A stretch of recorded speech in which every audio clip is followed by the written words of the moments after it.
नमस्कार विद्यार्थियों, राजकीय महाविद्यालय के YouTube चैनल में आप सभी का स्वागत है।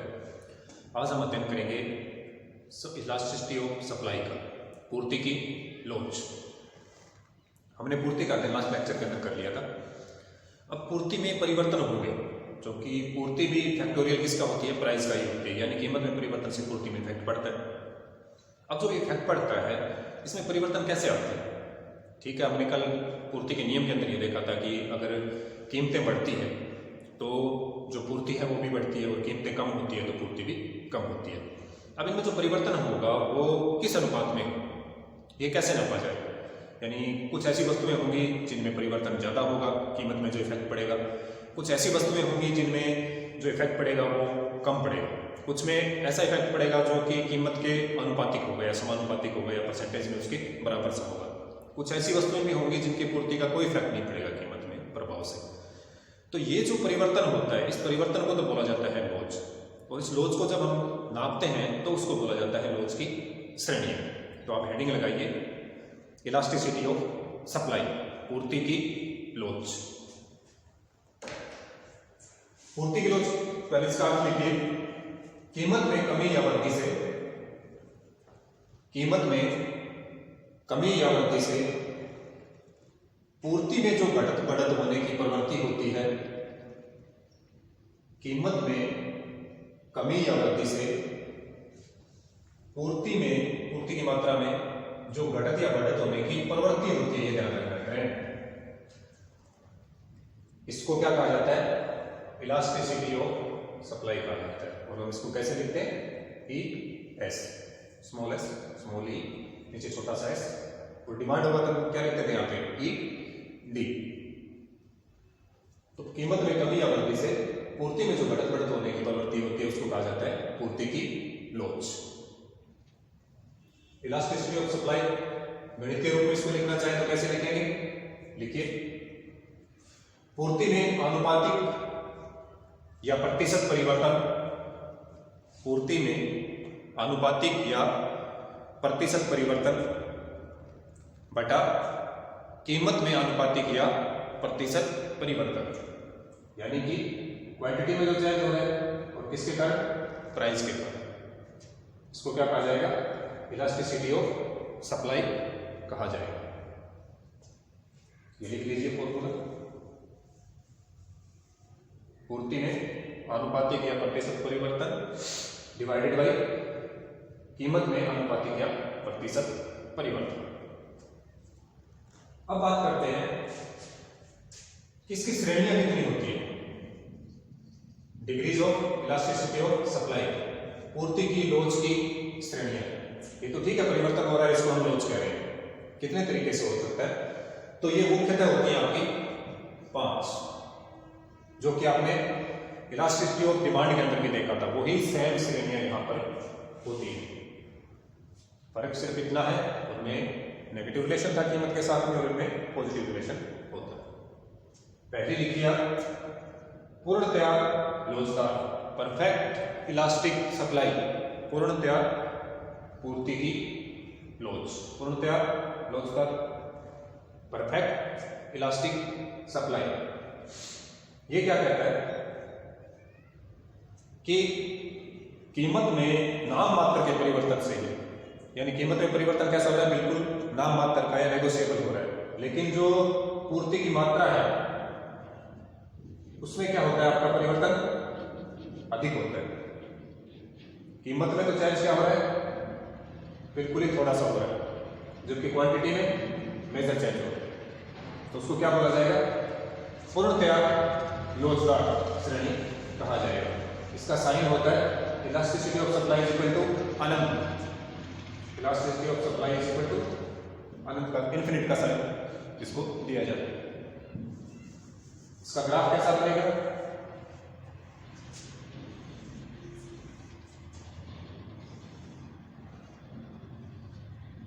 इस तरीके से बनेगा। यानी यहां पे आपने क्या लिया? प्राइस, यहां पे सप्लाई की क्वांटिटी। अब देखो प्राइस में कोई चेंज नहीं हो रहा, माइनस थोड़ा बहुत भी नहीं हो रहा है, लेकिन मांगी गई जो ये पूर्ति की जाने वाली जो पूर्ति की मात्रा है उसमें क्या हो रहा है?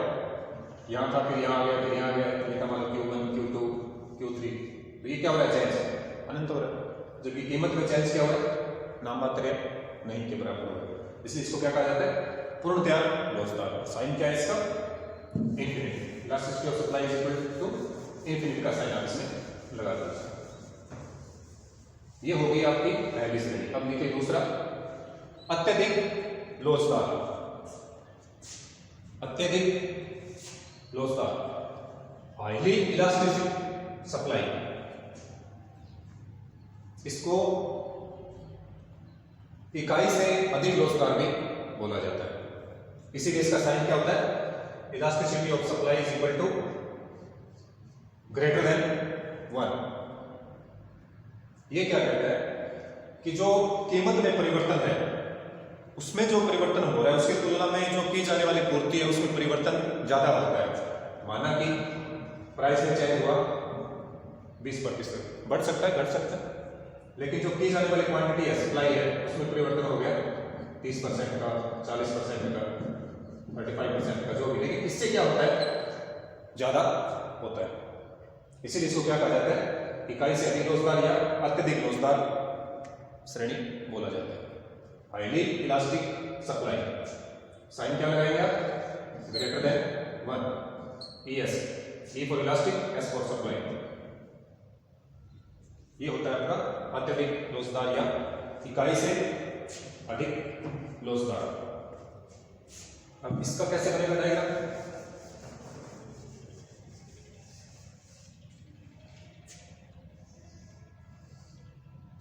सप्लाई प्राइस,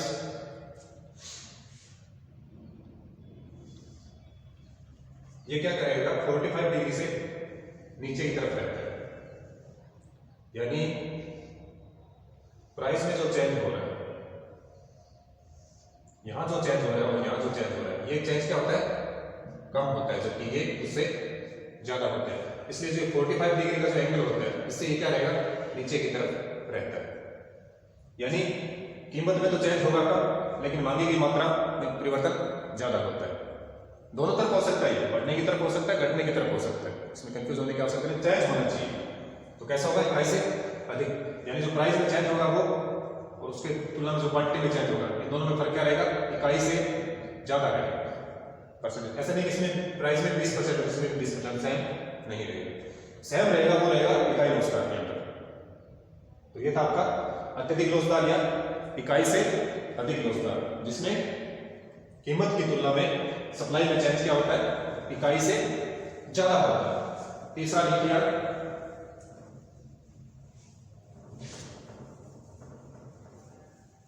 तीसरा जो मेथड है आपका वो है लोचदार या इलास्टिक सप्लाई, जिसको बोला जाता है। इसको इकाई लोचदार भी कहते हैं। इसमें क्या होता है? जितना प्राइस के अंदर चेंज हो रहा है उतना ही क्वांटिटी की जो सप्लाई की है उसके अंदर चेंज होता है, उसके बिल्कुल समानुपातिक होता है। इसलिए इसका साइन क्या लगा? Elasticity of supply is equal to 1, यानी अगर प्राइस 20% का हुआ है, इसमें भी 20%, इसमें 30 है, इसमें भी 30% सेम रहता है दोनों में। इसका जो ग्राफ बनता है वो कैसे बनेगा आपका? ये पूरा 45 डिग्री का एंगल पे बनता है, क्योंकि जब आप 45 डिग्री के एंगल पे बनाएंगे तभी ये दोनों चीजों का परिवर्तन जो होगा आपको सेम देखने को मिलेगा। यानी ये गैप और ये गैप दोनों बराबर होते हैं, यानी जितना प्राइस में चेंज हो रहा है उतना ही सप्लाई में चेंज हो रहा है। कीमत बढ़ी उतनी पूर्ति बढ़ेगी, इतनी कीमत बढ़ी इतनी बढ़ गई। या हम इस पॉइंट पे हैं तो इतनी कीमत डिक्रीज हुई, इसके कारण इतनी सप्लाई डिक्रीज हुई। यानी दोनों में चेंज क्या हो रहा है? प्राइस में और क्वांटिटी में सप्लाई जो उसमें दोनों में सेम होगा, इसलिए इसका नाम क्या पड़ा? इकाई लोचदार। साइन क्या लगाएंगे आप इसका? ES is equal to 1, elastic supply इसको बोला जाता है। ये था आपका तीसरा प्रकार। अब देखिए चौथा है आपका इकाई से कम लोचदार, या कुछ किताबों में इसको आपको लिखा मिलेगा कम लोचदार सिर्फ, या बेलोचदार भी इसको लिखा जाता है। इन इलास्टिक सप्लाई, इसमें क्या होता है? कीमत में जो चेंज हो रहा है और जो सप्लाई में चेंज हो रहा है, कीमत की तुलना में इसमें क्या होता है, कम होता है चेंज। यानी प्राइस में जैसे आपका चेंज हुआ 20%, लेकिन पूर्ति बढ़ी आपकी 10%। प्राइस में चेंज हुआ 18% का, लेकिन पूर्ति बढ़ी 15%। यानी प्राइस में जो चेंज होगा उसकी तुलना में इसमें क्या होता है, चेंज वो आपका कम होता है। इसलिए इसका नाम क्या पड़ा, बेरोजगारियां, कम रोजगारियां, इकाई से कम रोजगार। इकाई तो कब होता है, जब इधर भी 20% है उधर भी 20% है तो होता। यहाँ तो 20% है, लेकिन यहाँ कितना हो रहा है 10, इकाई से कम हो गया। यहाँ 20 है और यहाँ 40 हो रहा है, तो क्या हो जाएगा, इकाई से अधिक रोजगार। तो इकाई से कम रोजगार इसको बोला जाता है। इसका डायग्राम कैसे बनेगा, सप्लाई प्राइस। अब ये जो डायग्राम होगा 45 डिग्री वाला था, उससे ऊपर की तरफ बनेगा। अब यहां पर आप जब देखेंगे कि जो चेंज हो रहा है, अब देखो कीमत में तो चेंज ज्यादा हो रहा है, लेकिन क्वांटिटी में कम हो रहा है, तो इसीलिए इसको क्या कहा जाता है, कम रोजगार या इकाई से कम रोजगार इसको बोला जाता है। इकाई रोजगार में क्या था, ये बिल्कुल 45 डिग्री के अंदर थे, और इकाई सेटिंग में ये था नीचे की तरफ। परफेक्ट इलास्टिक में था ये ऐसे, ठीक है, तो कंफ्यूज नहीं होना। जैसे जैसे घटता जाएगा वाई अक्ष के और खिसकता जाता है, और जैसे रोज ज्यादा होगी एक्स की तरफ ग्राफ जाता है। या ध्यान रखें इन दोनों में ही होता है, चाहे आप डिमांड की इलास्टिसिटी की बात कर रहे हो, चाहे आप सप्लाई की बात कर रहे हो। अब आती है आपकी अंतिम श्रेणी इसकी, फिफ्थ लिखिए, पूर्णतया बेरोजगार या परफेक्ट अनइलास्टिक सप्लाई। पूर्णतया बेरोजगार। पूर्णतया बेरोजगार क्यों कहा जाता है कि प्राइस में तो चेंज हो रहा है, कितना भी 20%, 30%, 40% हो रहा है, लेकिन जो क्वांटिटी है सप्लाई की उसमें कोई भी चेंज नहीं है। ध्यान रखें इस श्रेणी के अंदर क्या था, प्राइस में कोई चेंज नहीं था, जबकि क्वांटिटी में चेंज था। इसका जस्ट उल्टा ये श्रेणी है, इसमें प्राइस में चेंज नहीं था, इसमें प्राइस में चेंज है, इसमें क्वांटिटी में चेंज था, इसमें क्वांटिटी में चेंज नहीं है। यानी इस श्रेणी की जस्ट अपोजिट कर दीजिए। तो प्राइस में क्या होता है, चेंज होता है, लेकिन कीमत में जो सप्लाई की जा रही है आपकी उसमें कोई भी चेंज नहीं होता है। तो इसको बोला जाता है पूर्णतया बेरोजगार। बेरोजगार यानी जिसमें परिवर्तन की गुंजाइश नहीं है, जिसमें लोचता नहीं है, जिसमें इलास्टिसिटी नहीं है। तो इसका ग्राफ कैसे बनेगा,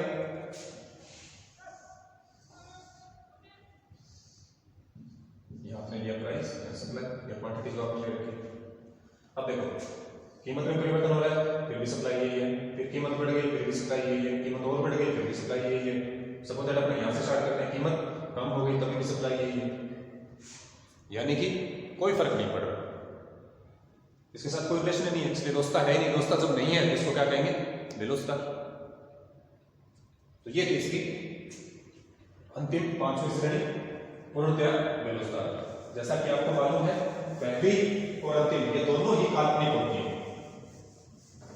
साधारण रूप से बाजार के अंदर ये चीजें देखने को नहीं मिलती, क्योंकि इनका इफेक्ट आएगा जब प्राइस में चेंज होगा तो सप्लाई में चेंज तो होना ही है।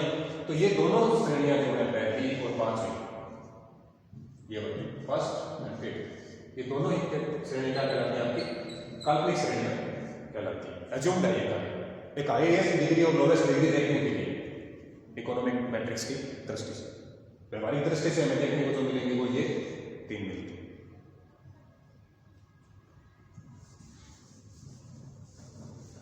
उम्मीद है यहां तक आपको समझ में आ गया होगा। अब हम बात करते हैं पूर्ति की लोच को मापने की विधियां। ये तो क्या थी आपकी डिग्रीज थी, इसकी इलास्टिसिटी ऑफ सप्लाई की डिग्रीज, श्रेणियां क्या है, कितनी हो सकती हैं डिग्रीज, मैक्सिमम, मिनिमम और जो व्यवहारिक दृष्टि से थी वो। अब जो ये है आपकी पूर्ति की लोच, इसको मापने की विधियां कितनी है, मेथड्स क्या हो सकते हैं इसके। मेथड्स के मुख्य 2 है। पहला लिखिए आनुपातिक या प्रतिशत रीति, आनुपातिक या प्रतिशत रीति। दूसरा लिखिए रेखागणित या बिंदु रीति, percentage method and graphical method. इसे हम कैसे नापते हैं? पहले देखिए आप अनुपातिक का फॉर्मूला। पूर्ति में आनुपातिक या प्रतिशत परिवर्तन डिवाइडेड बाई कीमत में आनुपातिक या प्रतिशत परिवर्तन, इन दोनों को निकाल के ये निकाले जाएंगे। कैसे निकालेंगे? फॉर्मूले के अंदर देखो, elasticity of supply is equal to delta Q divided by Q. ये क्या चीज है? क्वांटिटी ऑफ सप्लाई पहले थी और कीमत परिवर्तन के बाद की सप्लाई। डेल्टा यहाँ पे किसके लिए दिया गया? आपको चेंज के लिए साइन है, कितना परिवर्तन हुआ। मान लो पहले 40 था, फिर 80 हो गया, तो ये क्या हो गया? चेंज हो गया। चेंज होने के बाद में कितना चेंज हुआ? 40 का।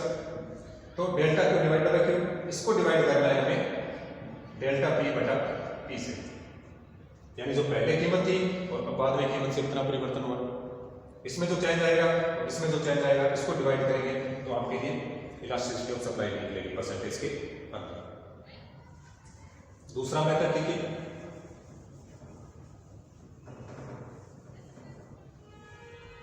बिंदु रीति या रेखागणित रीति।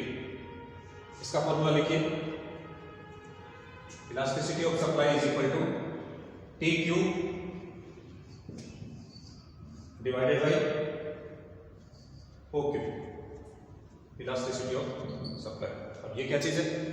चूंकि इसका नाम क्या है? बिंदु रीति या रेखागणित रीति, तो जो हमने अभी डायग्राम बनाए थे उसके आधार पे इनको निकाला जाता है। ये कुछ एरियाज फाइनल किए जाते हैं, कुछ पॉइंट लगाए जाते हैं, बिंदु लगाए जाते हैं, उन बिंदुओं को यहाँ पुट करके फार्मूले में ये निकाला जाता है। कैसे? जैसे फॉर एग्जांपल